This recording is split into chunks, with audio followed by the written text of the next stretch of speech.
আসসালামু আলাইকুম প্রিয় দেশবাসী, সবাই কেমন আছেন? যদিও আমাদের বাংলাদেশের বর্তমান পরিস্থিতি ভালো নেই, আমরা কেউই আসলে ভালো নেই এখন। আমার ভয়েস ক্লিয়ার শোনা যাচ্ছে কিনা একটু কমেন্টস করে জানাবেন।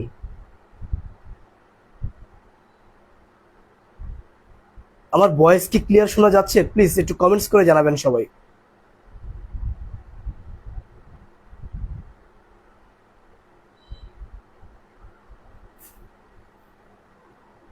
দেখেন ভিউয়ার্স, আপনারা যারা এই মুহূর্তে লাইভটি দেখছেন, আজকে আসলে দুঃখ ভারাক্রান্ত মন নিয়ে আজকে লাইভে আসলাম। দেশের যে পরিস্থিতি দেখেন, আমরা যারা ঢাকাতে আছি হয়তো আমরা এখনো ঘুমাতে পারছি। যেভাবে পানি মানে ঢাকার মানে যেভাবে পানি ছড়িয়ে যাচ্ছে বিভিন্ন জায়গায়, তাতে কিন্তু ঢাকায়ও পানি যে উঠবে না তা না, এদিকেও কিন্তু চাপ সৃষ্টি হয়ে যাবে। যেভাবে ইন্ডিয়া ভারত সরকার আমাদেরকে ক্ষতি করে এত হাজার হাজার লাখ লাখ মানুষ ঘরবাড়ি ছাড়া, আত্মহারা, দিশেহারা, কার বাড়ি কোনটা, কার জায়গায় কোনটা, কয়দিন পর কেউ জানবে না, এমন একটা অবস্থা হয়ে গেছে যে বন্যায় মানুষ এত ভারাক্রান্ত হয়ে গেছে। সত্যি কথা যেটা, আমি নিজেও খুব হতাশ। আমিও চাই যে আসলে আমার দেশের মানুষের জন্য কিছু করতে চাই, যাতে করে আমার নিজের মাধ্যমে আমি চাই যে আমার দেশের মানুষের জন্য কিছু করতে। প্লিজ সবাই আপনারা এগিয়ে আসবেন। আর হ্যাঁ, যারা আমি ইনশাল্লাহ আগামীকালকে কুমিল্লায় যাব, কুমিল্লার ওখানে যে জায়গাগুলো রয়েছে ওইগুলোতে যাবো ইনশাল্লাহ। আর আপনারা যারা ভলেন্টিয়ার হিসেবে কাজ করতে চান বা আমার চ্যানেলের সাথে বা আমার সাথে, অবশ্যই একটা নাম্বার দিয়ে রাখছি, নাম্বারে যোগাযোগ করবেন। আর যদি কেউ আপনারা সাহায্য বা সহযোগিতাও করতে চান, 10 টাকা হোক, 20 টাকা হোক, 30 টাকা হোক, 50 টাকা হোক, মানে যে যা পারেন ইনশাল্লাহ সে টাকাগুলো আমরা পৌঁছে দেওয়ার চেষ্টা করব যে মানুষগুলো বিপদগ্রস্ত আছে ওনাদের কাছে। আর যারা ভলেন্টিয়ার হিসেবে কাজ করতে চান আমার টিমের সাথে, অবশ্যই আপনারা স্ক্রিনে দেওয়া নাম্বারে যোগাযোগ করবেন। ইনশাল্লাহ আগামীকালকে কুমিল্লায় যাব, ওখানকার পরিস্থিতি সবকিছু আপনাদেরকে দেখাবো, তুলে ধরবো। আর আপনারা যারা লাইভটি দেখছেন, বেশি করে প্লিজ একটু শেয়ার করে দেবেন লাইভটি। যদিও আমার দেশের মানুষ এখন ভালো নেই, খুব কষ্টে আছে। যারা বিশেষ করে কয়েকটা কক্সবাজার, নোয়াখালী, ফেনী, কুমিল্লা, সিলেট, আরও কয়েকটা জায়গায় বেশ আক্রান্ত, মানে এমন একটা অবস্থা হয়েছে যে পুরো পানি একদম ভেসে গেছে, মানে কিছুই বোঝা যাচ্ছে না। মসজিদ বলেন, ঘর বাড়ি বলেন, সব কিছু A to Z। তো দর্শক, আমি সবার আমি সবার উদ্দেশ্যে বলছি যে আপনারা প্লিজ সকলেই যত পারেন সাহায্য সহযোগিতা করে পাশে থাকবেন। দেখেন, ওনারা কিন্তু আমাদের মা, বোন, ভাই, সবাই। আমাদের উচিত ওনাদের পাশে থাকা, যে যতটুকু পারেন। আর যারা ভলেন্টিয়ার হিসেবে কাজ করতে চান, ইনশাল্লাহ আগামীকালকে যাবো কুমিল্লায়, সবাই সাথে থাকবেন। আর বেশি করে লাইভটি শেয়ার করবেন। আপনার আশেপাশে যারা আছে অবশ্যই তাদেরকে দেখতে যাবেন। যদি আপনার আশেপাশে কোনো ভাই বোন বা কোনো মা বাবা যদি এরকম মানে আপনি দেখেন যে শোচনীয় অবস্থায় আছে, অবশ্যই আপনি নিজে গিয়ে দেখবেন। এটা আমাদের দায়িত্ব।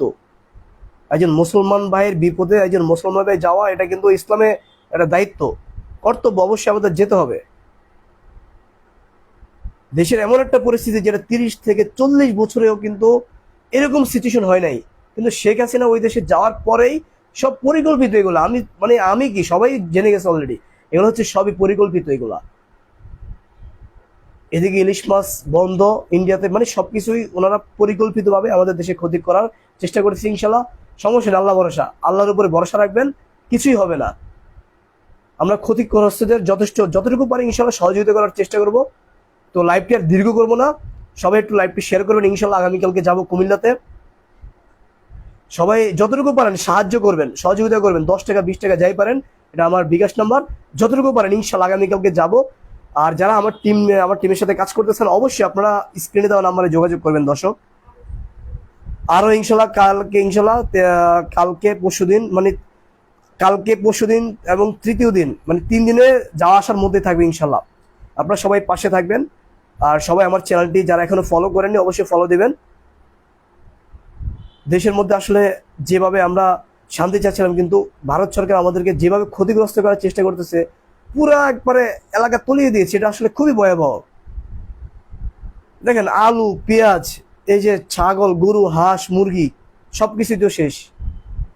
আমরা এগুলো আমদানি হয় কোত্থেকে? এই যে বিভিন্ন জায়গায় যায়, নোয়াখালী, সিলেট, ফেনী, কক্সবাজার, এইসব জায়গা থেকে তো এই যে চিংড়ি মাছ বলেন, যে মাছ, ইলিশ মাছ, বিভিন্ন মাছ, এগুলো তো বাংলাদেশের সব জায়গায় রপ্তানি হয়, আমদানি হয়, বা দেশের বাইরে আমদানি হয়। তাহলে এখন তো সবকিছুই শেষ, এক বন্যাতে এক প্রভাবে সবকিছু শেষ। মানে এমন একটা অবস্থা হয়ে গেছে, মানুষ খুব হাহাকারে আছে। আল্লাহ সবাইকে ধৈর্য ধরার তৌফিক দিন। আর সবাই একটু লাইভটি শেয়ার করবেন। দেখেন, আমি আপনি ঘুমাচ্ছি, কিন্তু ওখানকার মানুষ কিন্তু ভালো নেই, ওনারা ঠিকমতো ঘুমাতেও পারছে না, ওনাদের মাথায় টেনশন, বাড়িঘর নেই, খাবার মানে বাসস্থানই যেখানে নাই, যেখানে নিজের দেশের বাসস্থানই শেষ হয়ে গেল, এর থেকে দুঃখের বিষয় আর কি হতে পারে? তো দর্শক, আমি জানি আমার চ্যানেলকে আপনারা অবশ্যই ভালোবাসেন। আর হ্যাঁ, যারা কাজ করতে চান আমার এই চ্যানেলের সাথে অবশ্যই আপনারা যোগাযোগ করবেন। আর যারা সহযোগিতা করতে চান, যতটুকু পারেন, অ্যাজ সুন অ্যাজ পসিবল, ইনশাল্লাহ সেই অর্থগুলো আমরা পৌঁছে দেওয়ার চেষ্টা করবো ইনশাল্লাহ। তো দর্শক, আজকে আর লাইভটি দীর্ঘ করছি না, ইনশাল্লাহ আগামীকালকে যাব। সবাই ভালো থাকবেন, সুস্থ থাকবেন। আজকে লাইভটি এখানে বিদায় নিচ্ছি। আসসালামু আলাইকুম।